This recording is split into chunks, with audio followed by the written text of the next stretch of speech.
One day, I was with my friend James. We were outside in front of my house talking to some of our friends on the phone. Then, we saw it. At first, we didn't know what it was. We thought it was just a kid dressed up in a Scream costume. But it came closer. It was at least 6'3" and had no legs, long arms, a white face with black eyes. It almost looked like it was levitating. James and I still thought it was a really detailed costume. But then it looked at me. Once it looked at me, I felt weak and angry at the same time. After it stared at me for about 10 seconds, I passed out. I woke up the next morning in my bed with James and his girlfriend next to me. The first thing that James asked was, "What the hell was that thing?" I was a little upset he didn't ask if I was okay or not, but I still answered him. I told him I had no idea what it was. He kept insisting that we should stay out all night trying to see this monster again. I kept telling him that was a bad idea, but I still did it. I told James that I was going to my basement to get my stuff to camp out tonight. He said in response, "Okay." I went down my hallway to my staircase leading to the kitchen. I took the basement key off the key ring. I went out my front door, feeling a presence. I felt cold, angry, and weak. I began to get chills because it felt as if something was behind me.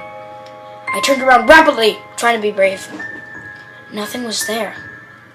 But then I happened to look up at my window and I saw a white, disturbing, emotionless face looking down at me. My heart started to beat so hard I could hear it.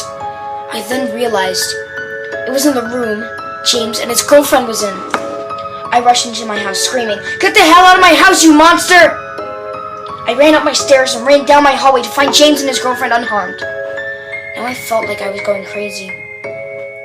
James asked me if I was okay. I said in response, yes. I couldn't even talk. The same night, James suggested I stay at his place for the night. I felt a little safer knowing that his house is miles away from mine. I went to my closest to pack my things. Then I heard a small voice say, "It's so cold." I just ignored it, thinking it would go away, but it didn't. Everything got worse. I packed my things and went to put my suitcase in James' car, but I looked at his rearview mirror through the window and saw the white-faced monster staring at me. It started to get cold. It got so cold that the windows on James's car started to fog up. James came out with his girlfriend. They saw it. James and his girlfriend both screamed. They screamed so loud that it was piercing my ears. The white-faced entity charged at James. James froze to death, as well as his girlfriend. My instinct was the way to get the hell out of here. I ran to James's frozen body and took his keys from his pocket. I ran for the car, but this monster was too fast. It threw me against the car. The monster started to give my hands and feet frostbite. I'm thinking in my head, why aren't any of my neighbors helping me? The monster started to bite my hands off, but before it bit my hands off, I woke up. I was so happy to realize it was just a nightmare. I called my friend James in excitement to tell him about my crazy dream. It went to voicemail, but I was in pain. I pulled down my blankets, and there were bite marks in my freezing cold hands. The bite marks were stitched up, and then I realized I was in a hospital. I passed out from the pain of the monster biting me.